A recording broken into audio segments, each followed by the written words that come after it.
Complete course है Photoshop का।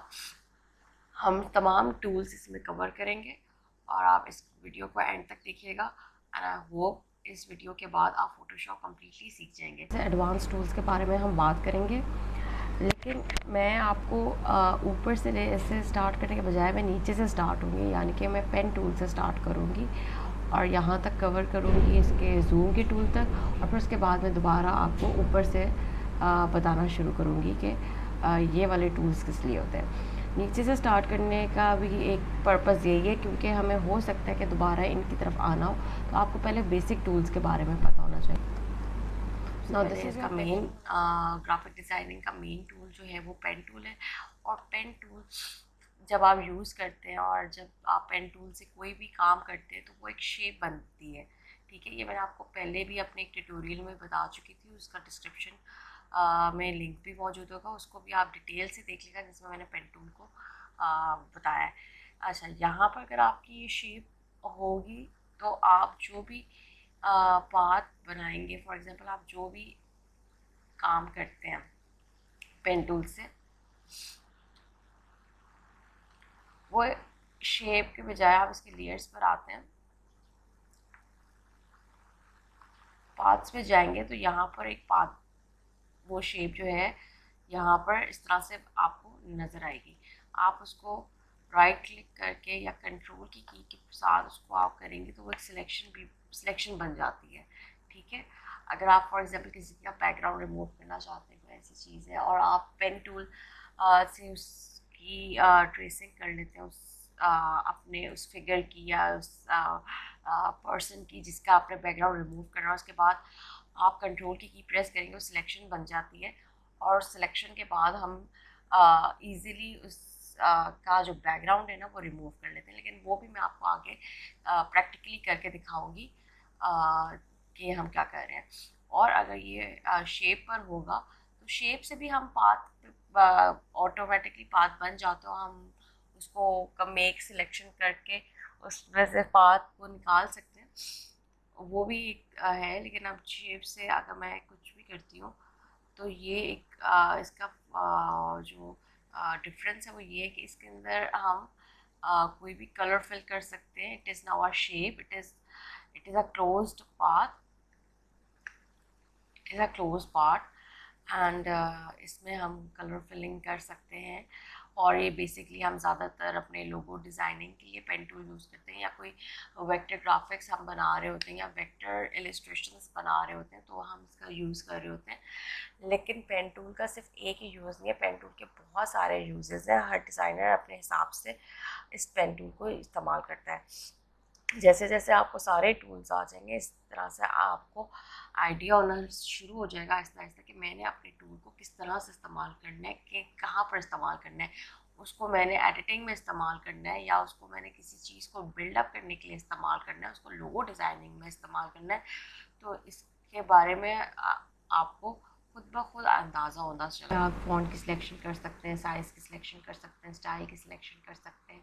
अगर आपको सब कुछ कैपिटलाइज चाहिए तो वो सब कुछ जो है वो इसको बोल्ड कर देगा, सॉरी, अगर आपको पूरे टेक्स्ट को बोल्ड करना है इसको टैलिक कर देगा ये, और इसको ये सबको कैपिटलाइज कर देगा। अगर आप इसका ये एक का ख़त्म करते हो तो वो आपको कैपिटलाइजेशन भी दे रहा है लेकिन टैलिक नहीं दे रहा। अगर आपको टैलिक भी चाहिए तो साथ में आप इसको भी सिलेक्ट कर दें, तो ये आपको बहुत सारे ऑप्शंस दे रहा है। समटाइम्स ऐसा होता है कि हमें कॉपीराइट कर चाहिए होते हैं, टीएम लिखना होता है, तो आप जैसे फॉर एग्जांपल अभी मैं इसको सबको डिसलेक्ट कर रही हूँ और मैं एक टेक्स्ट लिखती हूँ। फॉर एग्जांपल मैं यहाँ पर एक टेक्स्ट लिखती हूँ, मैं अपना चैनल का नेम यहाँ पर लिखा है, तो आप देखें इसके साथ अब मैं क्या करने वाली हूँ। अच्छा, शिफ्ट की के साथ मैंने इसको बड़ा भी कर लिया और मैं यहाँ से भी इसका साइज़ कंट्रोल कर सकती थी। यहाँ से मैं इसको कोई साइज़ देती थी तो भी वो बड़ा हो जाता, ठीक है। अच्छा, अब मुझे इसके साथ मैंने यहाँ पर TMB लिख दिया कैपिटल में। अब मुझे इतने इस वाले टेक्स्ट को मैं इस तरह से करूँगी तो ये छोटा हो जाएगा, ठीक है। अगर आप लोगोस में आप देखते हैं कि ये इस तरह से लिखा होता है, कॉपीराइट्स में भी आप अलग से भी लिख सकते हो, ठीक है। मैंने अलग से भी TM लिख सकती थी, और मैं उसको बाद में इधर प्लेस कर देती। तो ये it is totally up to you, लेकिन मैंने आपको बता दिया कि वो जो टी स्क्वायर का क्या मतलब होता है। ठीक है, मैंने आपको ये जस्ट आपको ये बताने की कोशिश की कि टी स्क्वायर का क्या मतलब होता है। इसी तरीके से अगर मैं वापस जाती हूँ और ये यहाँ पर आर लिख देती हूँ, और मैं इसको छोटा, अगर मुझे इसको नीचे की तरफ चाहिए तो ये नीचे की तरफ चला जाएगा। फिर अंडरलाइन, अगर आप अपने टेक्स्ट को अंडरलाइन करना है तो वो अंडरलाइन कैसे होगा, अगर वो आपने इस तरह का इफेक्ट देना है तो वो इस तरह से इफेक्ट कैसे देगा। तो ये सारी चीज़ें आप एक्सप्लोर कर सकते हैं अपने टेक्स्ट के पैनल में। फिर अगर आपको, फिर मैं शेप पे जाती हूँ और फिर मैं वापस टेक्स्ट पर भी आऊँगी। अब ये एक मेरा शेप टूल है, मैंने यहाँ से डिफरेंट शेप्स बना दी हैं। यहाँ पर आपको ये सर्कुलर भी दे रहा है, राउंडेड भी दे रहा है, पॉलीगॉन भी दे रहा है, लाइन टूल भी दे रहा है। और कस्टम शेप्स पे अगर आप जाते हैं तो कस्टम शेप्स पे आपको इस वाले इधर पर आपको बहुत सारे शेप्स मिलेंगे। आप उनके इंटरनेट से डाउनलोड भी कर सकते हैं, जैसे मैंने आपको ब्रशेस डाउनलोड करना सिखाए थे और अपने फ़ोटोशॉप पे लोड करना सिखाए थे ट्यूटोरियल में। आपके पास मैं लिंक डिस्क्रिप्शन में ये लिंक भी आपको शेयर कर दूँगी ब्रशेस वाला। इस तरह से आप शेप्स भी डाल सकते हैं प्रीसेट मैनेजर पर जाकर। और अगर आपके पास कहीं पर कहीं शेप डाउनलोड हुई भी पड़ी हुई है तो आप उस शेप को वहाँ से कॉल करो और फिर उसको लोड कर दोगे तो वो लोड हो जाएगी और यहाँ पर वो शो होना शुरू हो जाएगी। इस तरह से बहुत सारे आप शेप्स को भी डाउनलोड कर सकते हैं। चलिए यहाँ पर मैं एक शेप बना देती हूँ ताकि आपको पता लगे कि मैंने शेप का टूल यूज़ कर रही हूँ फ़िलहाल। अच्छा, अब मैं आती हूँ, एक सर्कल ड्रॉ करती हूँ। मैंने एक सर्कल ड्रॉ किया और मैं इसका फिल ख़त्म कर रही हूँ फ़िलहाल, लेकिन मैं इसको स्ट्रोक दे देती हूँ ताकि आपको लाइक उसका सर्कल का पाथ आपको नज़र आता रहे। मैंने इसका साइज़ को भी थोड़ा सा बड़ा कर दिया। अब मैं वापस टेक्स्ट पर आती हूँ और फॉर एग्ज़ाम्पल मुझे चाहिए कि टेक्स्ट जो है मेरा वो इसके आउटलाइन के इर्द गिर्द हो। तो आप ये देख रहे हैं कि इसका साइन कन्वर्ट हो गया और एक कर्व लाइन, कर्व सा एक शो कर रहा है। उसके ऊपर जैसे ही मैं क्लिक करूँगी उसकी आउटलाइन के ऊपर, तो जो भी टेक्स्ट अब शो हो रहा है वो अब उसके आउटर सरफेस पे रैप हो रहा है सर्कल के। अब मैं कंट्रोल अंडू कर रही हूँ और अगर मुझे चाहिए कि यही टेक्स्ट सर्कल के अंदर कंपोज हो तो मैं वापस अपने सर्कल पे वापस आती हूँ। ठीक है, और मैं वापस टेक्स्ट पर आती हूँ और मैं जब इसको इधर इसके ऊपर ऊपर जब मैं लेके गई थी अपने कर्सर को तो वो कर्व में कन्वर्ट हो गया था साइन, और जब मैं अंदर की तरफ लेकर आऊँगी अपने कर्सर को तो वो सर्कल बाउंड्री शो करेगा डिफरेंट। तो जब मैं उसको उस पर क्लिक करूँगी तो वो जितना भी टेक्स्ट है वो अब विद इन उसके अंदर कंपोज हो रहा है। अच्छा, ये आउटलाइन हुआ तो मैं आउटलाइन को बंद कर रही हूँ और इससे भी बंद कर रही हूँ। ठीक है, और यहाँ पर हम इसका साइज दोबारा कंट्रोल कर सकते हैं as I told you before. ठीक है, अब ये जो है इसके अंदर कंपोज हो रहा है। अब मैं चाहूँ तो इसकी आउटलाइन भी बंद कर सकती हूँ। वापस मैं अपनी लेयर्स पर आऊँगी, लेयर्स पर आऊँगी और इसका यहाँ से स्ट्रोक बंद कर देती हूँ, लाइक अगर मुझे नहीं चाहिए तो ये आप देखेंगे किस तरह से सर्कुलर सर्कल में कंपोज हुआ हुआ है। And control C, control we,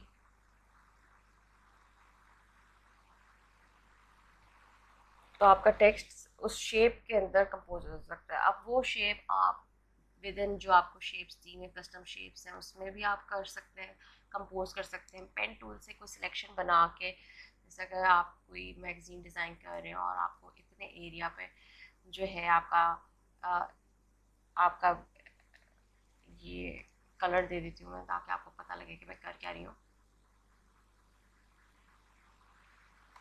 ना। अगर आपको टेक्स्ट जो है ये इतने एरिया में चाहिए तो आप ये काम अपना टेक्स्ट का सिलेक्शन करके ये काम यहाँ पर कर सकते हैं कि वो सारा टेक्स्ट इधर इसी के अंदर कंपोज हो रहा होगा।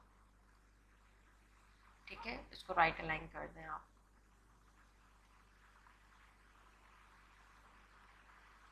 तो सारा टेक्स्ट जो है वो उस बाउंड्री के इर्द गिर्द कंपोज होगा। तो this is how we can use text option, और टेक्स्ट के और भी बहुत सारे ऑप्शंस हैं। आप फॉर एग्जांपल यहाँ पर मैं एक चीज़ लिखती हूँ टेक्स्ट,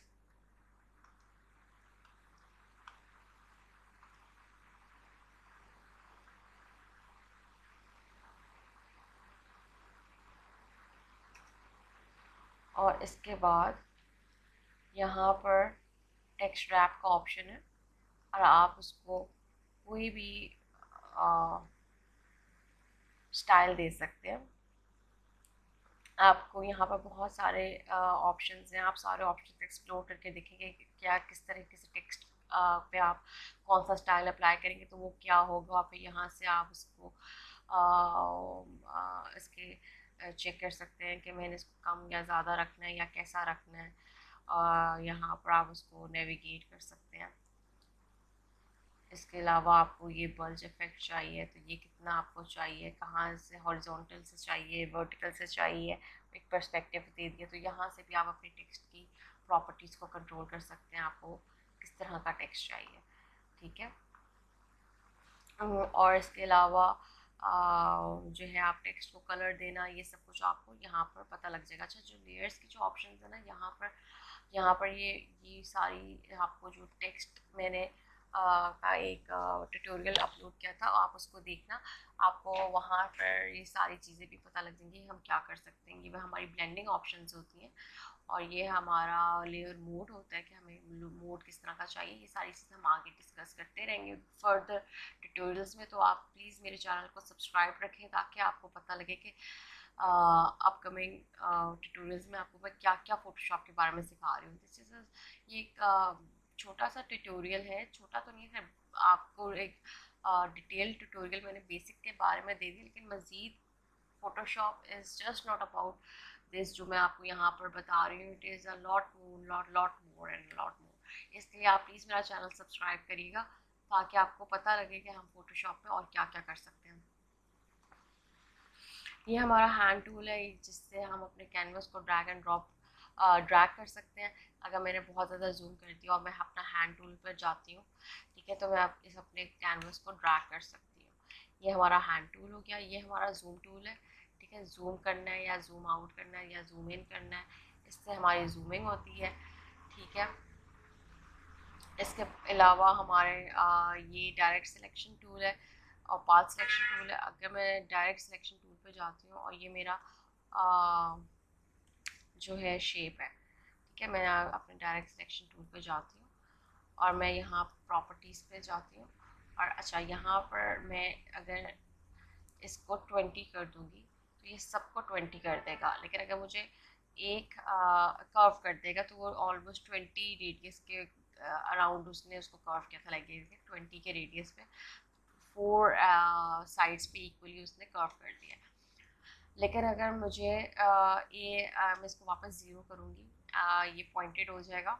और अगर मुझे इसको सिर्फ एक साइड से कर्व करना है, ठीक है, मैं इसका यहाँ से ये ऑफ कर दूँगी लिंक का ऑप्शन। तो जिस कॉर्नर पे मैं ये वैल्यू डालूँगी ये सिर्फ वहाँ से कर्व करेगा। ठीक है, अगर मुझे यहाँ पर भी इसको चाहिए तो मैंने इन दो वैल्यूज़ पे डाला है, तो ये सिर्फ इन दो जगहों से कर्व कर रहा है। तो आप अपनी शेप को इस तरीके से कस्टमाइज़ भी कर सकते हैं। ठीक है, ये आपको ये वाला आपको प्रॉपर्टीज़ के पैनल पे ही मिलेगा, और स्क्वायर पे आपको जो स्क्वायर आपकी शेप है उस पर आपको ये ऑप्शंस एक्सप्लोर करने को मिलेंगे। इसके अलावा मैंने एक सर्कल बनाया है और मुझे इसकी एक साइड खोलनी है, और मैं पेन टूल पे वापस आती हूँ अपने पेन टूल पर, और मैं यहाँ पर एक नोड इंसर्ट करूँगी। I'll draw it again. मैंने एक शेप टूल ड्रॉ किया, एक शेप सर्कल ड्रॉ किया। मैंने अपने पेन टूल पे वापस आऊँगी और यहाँ पर एक नोट इंसर्ट कर दूँगी और इसको पकड़ के डिलीट कर दूँगी। तो ये मेरा सर्कुलर पाथ जो है वो ओपन हो गया।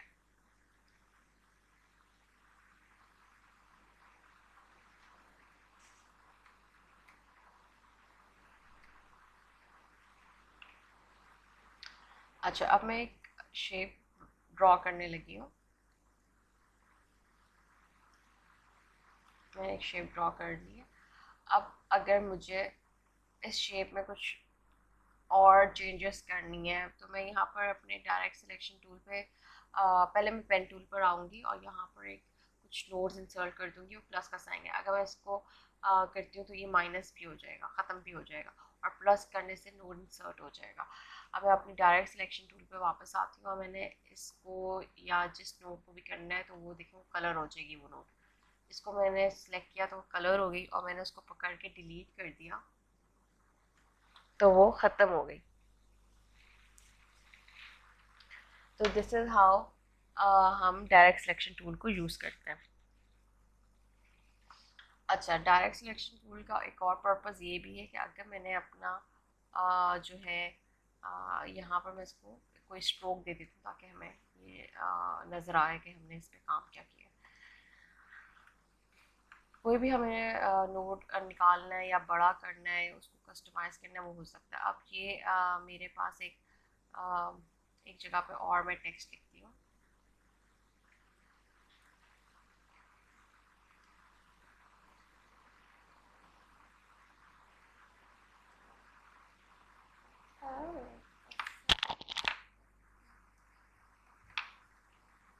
और मैं यहाँ पर आके उसको क्या देती हूँ, convert to shape. Right click किया मैंने लेयर पे और मैं वापस अपने डायरेक्ट सिलेक्शन टूल पर आती हूँ तो आप देखेंगे अब ये जो शेप है, ये जो टेक्स्ट है, ये शेप में कन्वर्ट हो चुका है। और मैं यहाँ से पकड़ के उसके नोड्स को बड़ा और लंबा कर सकती हूँ। ठीक है, मैं उसको मॉडिफाई कर सकती हूँ, एक को पकड़ के भी कर सकती हूँ। इसके अलावा मैं आपको लेयर्स का एक कॉन्सेप्ट दे देती हूँ जिसके लिए मैं दो शेप्स बनाऊँगी और उनको डिफरेंट कलर दूँगी और एक टेक्स्ट भी लिखूँगी ताकि आपको आइडिया हो जाए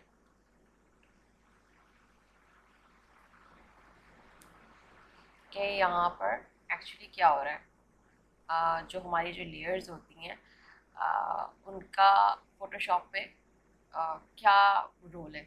अब ये मैंने ये तीन चीज़ें यहाँ पर लिख ली हैं और यहाँ पर बाय डिफ़ॉल्ट आप जो जो काम फ़ोटोशॉप पे करते रहते हैं, कोई शेप ड्रॉ करते हैं, कोई ब्रश यूज़ करते हैं, ब्रश तो नहीं, ब्रश के लिए आपको एक न्यू लेयर इंसर्ट करनी पड़ती है, लेकिन अगर आप कोई भी बेसिक टूल्स में से कोई भी काम करते हैं तो बाय डिफ़ॉल्ट एक लेयर आपकी बन जाती है। पहले जब मैंने ये बनाया तो एक लेयर बन गई, ये बनाया तो एक लेयर बन गई और ये बनाया तो ये लेयर बन गई। अब आप ये देखें कि ये जो है इसके नीचे है, इस लेयर के पिंक बॉल जो है वो ग्रीन बॉल के नीचे है, सर्कल के नीचे है। तो ये इसके बिहाइंड में शो हो रही है। अगर किसी वजह से मैं इस लेयर को ड्रैग करके ऊपर ले जाती हूँ, ठीक है, ड्रैग करके ऊपर ले जाती हूँ तो ये ग्रीन सर्कल्स के फ्रंट पर आ गई है। इसी तरीके से अगर आप चाहते हैं कि अगर ये लेयर सबसे नीचे में कर देती हूँ तो ये इनके पीछे चली जा रही है। ठीक है, आपको आइडिया हो रही है, ये लेयर पीछे है। अगर मैं इसको इसके ऊपर ले आऊँगी तो ये ग्रीन के ऊपर आ गई है। ठीक है, ग्रीन के ऊपर आ गई है लेकिन पिंक से पीछे है। ठीक है, ये बात भी आपको समझ आ रही होगी। और अगर मैं इसको इसको मज़ीद ऊपर करती हूँ तो ये दोनों के ऊपर है। ठीक है, ये दोनों के ऊपर है। तो आई गेस आपको ये लेयर्स का एक छोटा सा कॉन्सेप्ट जो मैंने आपको दिया है ये भी क्लियर हो गया होगा इस ट्यूटोरियल में। अच्छा, इसके अलावा ये जो हमारा हैंड टूल है, ये जो है इसका क्या पर्पस होता है। अगर आपने फॉर एग्जांपल आप जूम करके काम कर रहे हैं, कोई ट्रेसिंग कर रहे हैं, आप पेन टूल से कोई चीज़ ड्रॉ कर रहे हैं तो आप हैंड टूल से अपने कैनवस को ड्रैग कर सकते हैं। ठीक है, कि अच्छा अब मैं यहाँ पर कंप्लीट हो गई मेरी ये ट्रेसिंग, मैं पेन टूल से ड्रॉ कर रहा हूँ या कर रही हूँ। ठीक है, और इसके बाद आपको इधर आना है, जहाँ पर भी आए आप अपने कैनवस को ड्रैग कर सकते हैं। जूम का एज आपको पता है कि जूम का क्या मतलब होता है, जूम क्या क्या करता है, तो वो जूम आपका इन और जूम आउट कर सकता है, जूम का टूल, और इसकी शॉर्ट की जी है।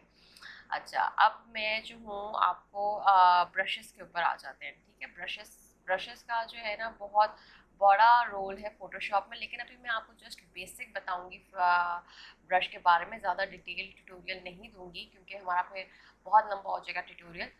तो आपको ब्रश के लिए न्यू लेयर इंसर्ट करनी होती है। और एक और बात, आप अपनी लेयर्स को रीनेम कर सकते हैं। डबल क्लिक करेंगे लेयर की नेम के ऊपर तो आप उसको रीनेम कर सकते हैं अपने ब्रशेस को। अच्छा, यहाँ से मेरा आप उससे ब्रशेस बना सकते हैं।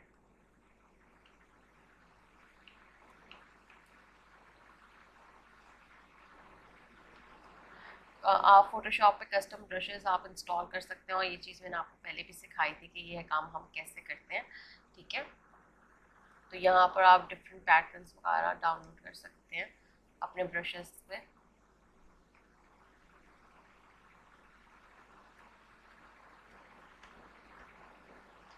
अच्छा, इसके बाद हम ब्रशेस पर आते हैं और मैं आपको बताती हूँ कि हमारा ब्रश क्या कर सकता है।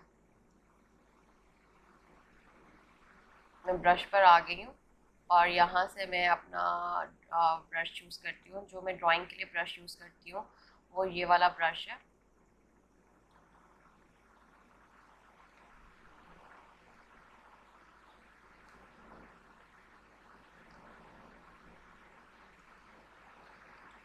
हम ब्रैकेट से ब्रश का साइज़ कंट्रोल कर सकते हैं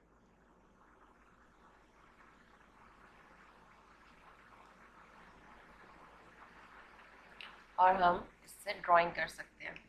ठीक है, अगर आप फ्री हैंड ड्राइंग करना चाहते हैं, ठीक है, आप इसकी ओपेसिटी लो कर सकते हैं। यहाँ से लेयर की ओपेसिटी लो कर दें।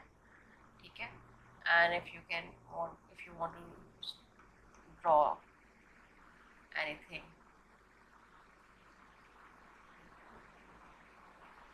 ठीक है,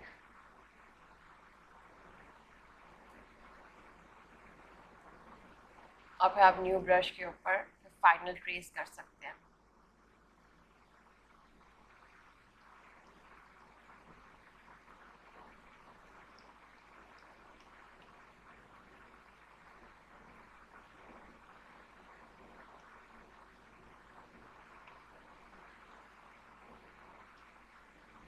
इसके अलावा ब्रशेस से हम लोग और अगर कस्टमाइज ब्रशेस आपने डाउनलोड किए हुए हैं, जैसे मैंने अपने एक पहले ट्यूटोरियल में आपको बताया था कि वो क्या काम कर सकता है, तो वो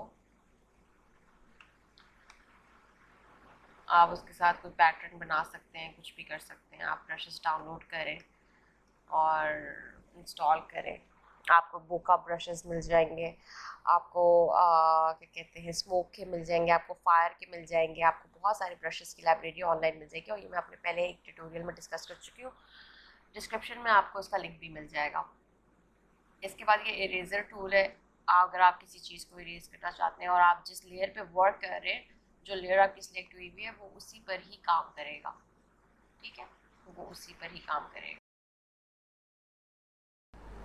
यहाँ पर एक पिक्चर इंसर्ट कर देती हूँ। ओके, ये आ जाती है। इसके बाद ये वाला जो टूल है हमारा, इसमें रेक्टेंगुलर मार्की टूल ऑप्टिकल है और दो सिंगल रो मार्की है, और ये ज़्यादातर हमारे ऊपर वाले दो यूज़ होते हैं। अच्छा, इसके भी बहुत दो तीन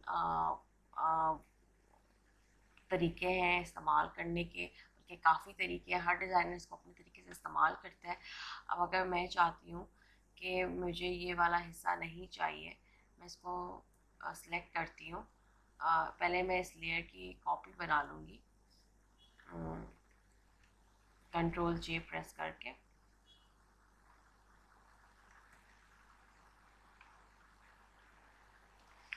और इसके ऊपर अब मैं वर्किंग करूँगी।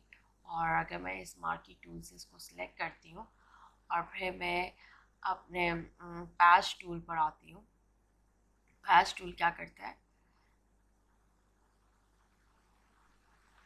कि यहाँ इस अगर मुझे ये वाला पोर्शन चाहिए, यहाँ का पैच चाहिए, मुझे ये फिगर जो है गायब करना है, ये इस फिगर को गायब कर देगा। और कंट्रोल डी प्रेस करने के बाद इसका मतलब है कि सिलेक्शन ख़त्म हो गई है। तो ये आप देख रहे हैं कि वहाँ से वो बंदा निकल चुका है और ये कंप्लीट एक पिक्चर लग रही है। तो ये तो सिलेक्शन टूल के बाद ये कर दिया पैच। वरना आप ऐसा भी कर सकते थे, ज़रूरी नहीं है कि अगर आपकी इतनी फ्री हैंड अच्छी ड्राइंग नहीं है तो आपने मार्की टूल का यूज़ करके पैच उठा लिया। वरना आप एक रफ कंट्रोल डी प्रेस करने से क्या हमारी जो सिलेक्शन है ना वो गायब हो जाती है, जैसे ये आपको नज़र आ रहा है।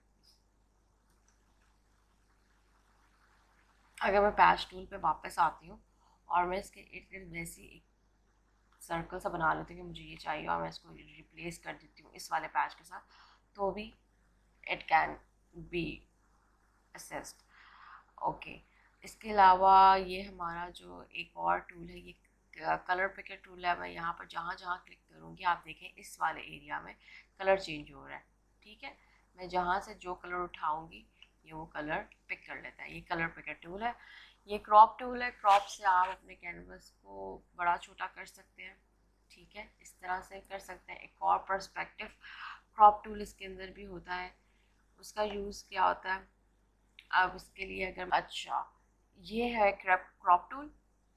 क्रॉप टूल हमारा क्या करता है कि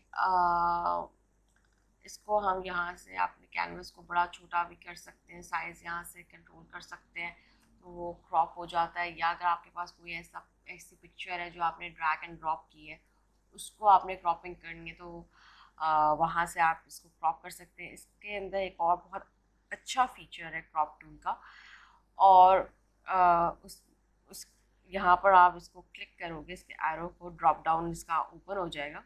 ये है हमारा क्रॉप टूल के बाद हमारा एक टूल होता है पर्सपेक्टिव टूल। अब ये how it works, perspective tool इस तरह से वर्कआउट करता है कि हमारे पास समझें ये एक इमेज है। अब मैंने इसके ऊपर पर्सपेक्टिव टूल यूज़ करना है, तो अच्छा सबसे पहले हम इसको रेस्टराइज कर लेंगे। ये स्मार्ट ऑब्जेक्ट में ये लेयर है स्मार्ट ऑब्जेक्ट, और रेस्टराइजेशन का कॉन्सेप्ट भी इसी में हम आपको कवर कराऊंगी। अच्छा सबसे पहले हम इसको रेस्टराइज करते हैं। रेस्टराइज करने के बाद हम इसके ऊपर एडिटिंग कर सकते हैं, फर्दर इसको मॉडिफाई कर सकते हैं। इस पिक्चर के ऊपर या कोई भी इमेज आप फोटोशॉप पर इंसर्ट करते हैं, अगर आपने उसके ऊपर एडिटिंग करनी है तो उसको आप रेस्टराइज करते हैं, तो वो उसके ऊपर एडिटिंग हो सकती है। इसको आप राइट क्लिक करेंगे, यहाँ पर आपकी रेस्टराइज लेयर कर देंगे। मैंने कर चुकी हूँ, पहले से कर चुकी हूँ, तो वो इसलिए वो डिसेबल हुआ है, तो ये रेस्टराइज हुई हुई। अब इसके ऊपर मैंने इसका पर्सपेक्टिव निकालना है। पर्सपेक्टिव क्रॉप टूल क्या करता है, अब मैं इसको यस करूँगी तो आप ये देखें कि उसने उस एरिया को क्रॉप कर दिया। इस तरह की कोई भी इमेज आपके पास है, ठीक है, फॉर एग्जांपल, और उसने बाकी हिस्सा सारा गायब कर दिया जो भी हमारा था। अच्छा मैं कंट्रोल Z करके अंडू कर रही हूँ, ठीक है। आपने जो भी आपका पर्सपेक्टिव पे कोई टेक्स्ट है आपको वो चाहिए, तो आप उस तरह से उसको निकाल लेंगे, और यहाँ से आप इसको टिक मार्क भी कर सकते हैं, एंटर भी प्रेस कर सकते हैं, और जो है आपका वो एक्सट्रैक्ट हो जाएगा। ये इसकी एक बहुत अच्छी बात थी।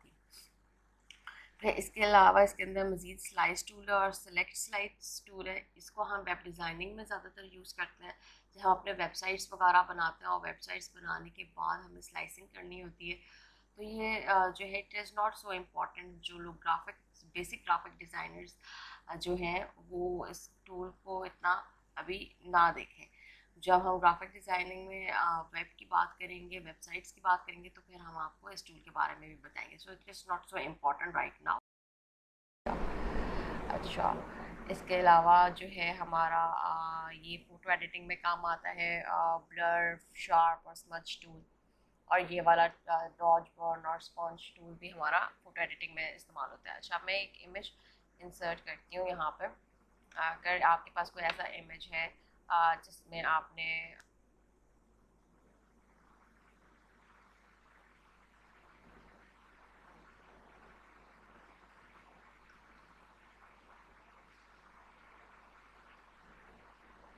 अब मैं आपको बताती हूँ स्पॉट हीलिंग टूल क्या करता है। आप ये देख रहे हैं कि पिक्चर मैंने यहाँ पर इंसर्ट की है, और मैं इसकी कॉपी बना लूँगी इस लेयर की। कंट्रोल J प्रेस किया है मैंने, और यहाँ पर स्पॉट हीलिंग टूल होता है।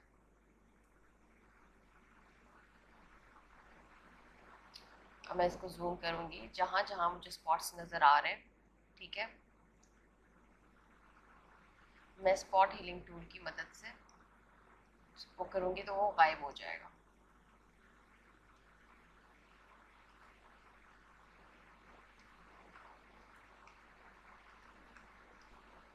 इसके फ्रिकल्स सारे ख़त्म हो रहे हैं। Can you see it? How it is doing it, like it's magic. Size आप कंट्रोल कर सकते हैं अपनी कीज के साथ।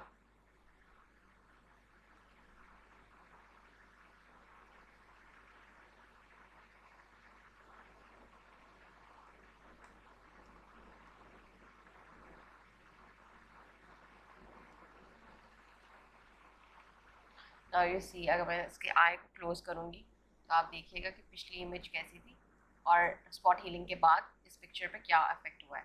अच्छा, इसी तरीके से अगर आप कोई एरियाज इसके शार्प करना चाहते हैं, ठीक है, तो वो शार्प हो जाएंगे। देखें, मैं नोज़ की कंटूरिंग कर रही हूँ यहाँ पे।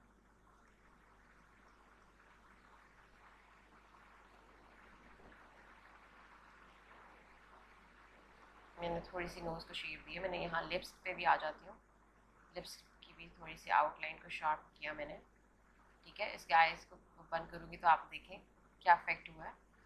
इसके अलावा जो है मैं वापस इस पर आती हूँ, और अगर मुझे इसका ब्लश थोड़ा तेज़ करना है, मैं अपने ब्रश पर आऊँगी और मैं यहाँ से ब्लर वाला ब्रश चूज़ करूँगी,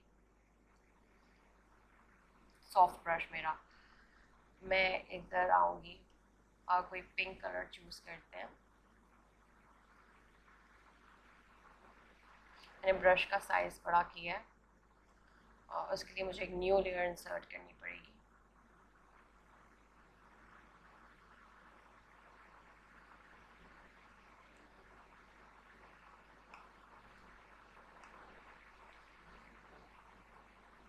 और इसका मोड मुझे करना होगा, मैं मल्टीप्लाई भी कर सकती हूँ, सॉफ्ट राइट भी कर सकती हूँ, ठीक है। और इरेजर टूल पे वापस आऊँगी, मेरा इरेजर टूल, और मैं मेरा इरेजर का भी सॉफ्ट ब्रश जो है वो सिलेक्ट हुआ है और मैं उसको थोड़ा सा नीट करूँगी। नाउ यू सी कि जब मैंने इसको बंद किया है तो ओरिजिनल जो पिक्चर है उस पर it is not that pink, और उसके बाद इसके कैसे चीक्स पे मैंने वर्कआउट कर दिया, इसको ब्लश लगा दिया। Like you can like use brush, और ये इस तरह से ये आपके सारे लेयर्स की ये ऑप्शंस होती हैं, आप इनको ट्राई करें, इनको एक्सप्लोर करें, हर एक का क्या इफेक्ट होता है कलर्स को लेकर, लेयर्स को लेकर, कामों को लेकर। और बाकी आप ट्यूटोरियल्स देखते रहेंगे तो आहिस्ता आहिस्ता आपको ये सारी चीज़ें मैं कवर करती रहूँगी, इनका डिफरेंट पर्पस, इनका डिफरेंट यूज़ आपको पता लगता रहेगा अगर आप मेरे ट्यूटोरियल्स को रेगुलरली वॉच करते रहेंगे। अच्छा, इसके अलावा और कोई टूल जो हमारा रह गया हो, आई गेस मैंने सब कुछ कवर कर दिया, लेकिन अगर मैंने कोई चीज़ कवर नहीं की तो आप लोग मुझे कमेंट सेक्शन में उस टूल के बारे में बताएं कि ये वाला बताइएगा, ये इसको कैसे यूज़ करते हैं, तो मैं आपको ज़रूर उसका एक ट्यूटोरियल आप लोगों को पोस्ट कर दूँगी। अच्छा, ये तो हमारी लेयर्स की बात हो गई है। अच्छा, इसके अलावा हम बैकग्राउंड कैसे रिमूव करते हैं, जिसमें मैं आपको बहुत शॉर्टली एक चीज़ बताती हूँ। मैंने एक इमेज प्लेस किया है, मुझे ये बैकग्राउंड लाइक चाहिए, और एक और मेरे पास इमेज है इस लड़के का, ये मैं यहाँ पर फोटोशॉप पे डालती हूँ, एक इसको अलग एक विंडो में खोलती हूँ। तो मुझे इसकी एक तो मैं क्या करूँगी, इसको या तो डबल क्लिक भी हम कर सकते हैं और इसको ओके कर देंगे तो ये रेस्टराइज हो जाएगी ये लेयर, या फिर आप इसकी कॉपी बना लें, लेकिन एहतियातन आप एक लेयर की कॉपी बना लिया करें। और मैंने यहाँ पर एक टूल होता है magic wand tool, magic wand tool क्या करता है कि जो कलर होता है उसको पिक कर लेता है, प्लस का साइन शिफ्ट की प्रेस करेंगे तो प्लस में कन्वर्ट हो जाएगा और वो उसका सिलेक्शन देगा। मैंने सारे एरियाज जो मुझे रिमूव करने में उनको सिलेक्ट करती जा रही हूँ, ठीक है। अब आप देखेंगे यहाँ पर इसकी थोड़ी सी नेक भी जो है वो भी सिलेक्ट हो गई है, तो मैं क्या करूँगी, वापस अपने मैजिक वॉन्ड टूल से क्विक सिलेक्शन टूल पर आऊँगी, ऑल्ट की प्रेस करूँगी तो माइनस में साइन तब्दील हो जाएगा, और अगर मुझे यानी कि अगर मुझे डी सिलेक्ट करना है तो मैं ऑल्ट की प्रेस करूँगी, और अगर सिलेक्शन करनी है तो मैं इसको एज इट इज़ ही रहने दूँगी और अपने कर्सर से उसको बनाती रहूँगी। लेकिन फिलहाल मुझे डी सिलेक्ट करना है तो मैं इसकी नेक के एरिया को थोड़ा सा डी सिलेक्ट कर रही हूँ, और इसके ईयर्स को भी। Okay, I think this is enough for now, ठीक है, ये क्विक एडिटिंग है। ओके, ये वाली लेयर मैं ऑफ करती हूँ ताकि आपको पता लगे कि हो क्या रहा है। और मैं डिलीट का बटन प्रेस कर दूँगी या कंट्रोल एक्स प्रेस कर दूँगी तो वो जो है जो सिलेक्शन है उसको गायब कर देगा। अच्छा, अभी ये वाला एरिया मेरा रहता है, मैं मैजिक वॉन्ड टूल से ही इसको सिलेक्ट करूँगी और मैं इसको कंट्रोल एक्स कर दूँगी, निकल गया है। अच्छा, ये मेरा जो ये फिगर है इसको मैंने ड्रैग एंड ड्रॉप किया है। अच्छा, आप एक ही फोटोशॉप की विंडो पे भी ये सारे काम कर सकते हैं, ज़रूरी नहीं अलग अलग खोल लें, लेकिन अलग अलग खोल लेते तो इसमें कोई मसला नहीं है कि सेंस आपको एक जगह पे लेकर ही आना है। और मैं इस फिगर को इधर इस पे लगा रही हूँ। अब इसका मतलब ये कि मैंने उसका बैकग्राउंड रिमूव कर दिया।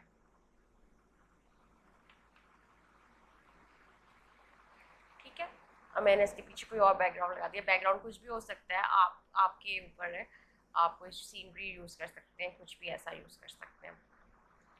तो क्विक सिलेक्शन टूल के बारे में भी आपको पता लग गया कि क्विक सिलेक्शन जो है वो जल्दी जल्दी चीज़ों को करती है।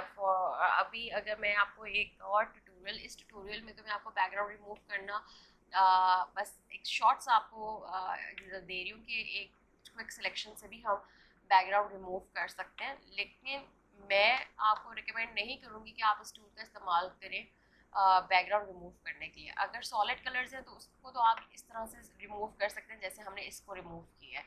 ठीक है, इसका जो बैकग्राउंड में जो कलर था वो इस तरह का एक बेज कलर था, तो ये इजीली रिमूव हो गया मैजिक वॉन्ड से। लेकिन अगर इस तरह का कोई पिक्चर है, अभी जस्ट मैं आपको इस पे का जो बैकग्राउंड रिमूव को एक सिलेक्शन टूल से करके दिखा रही हूँ, लेकिन आप लोगों ने इसके प्रॉपर प्रोफेशनल तरीका जो होता है वो पेन टूल से होता है, वो मैं आपको एक ट्यूटोरियल में ज़रूर बताऊंगी। लेकिन अभी मैं क्विक सिलेक्शन में जो बैकग्राउंड है उसको सिलेक्ट कर रही हूँ, जल्दी जल्दी वो सिलेक्ट हो जाएगा बैकग्राउंड। ठीक है, इट इज़ लाइक मिनट में ये काम हो गया। अभी थोड़ा सा इसको डिसलेक्ट भी करूँगी मैं, ऑल्ट की प्रेस की भी है मैंने ताकि इसके जो हेयर है वो जो है। अच्छा, अब अब मैंने क्या करना है कि मैंने अच्छा इसकी कॉपी बना लें, कंट्रोल जे। ठीक है,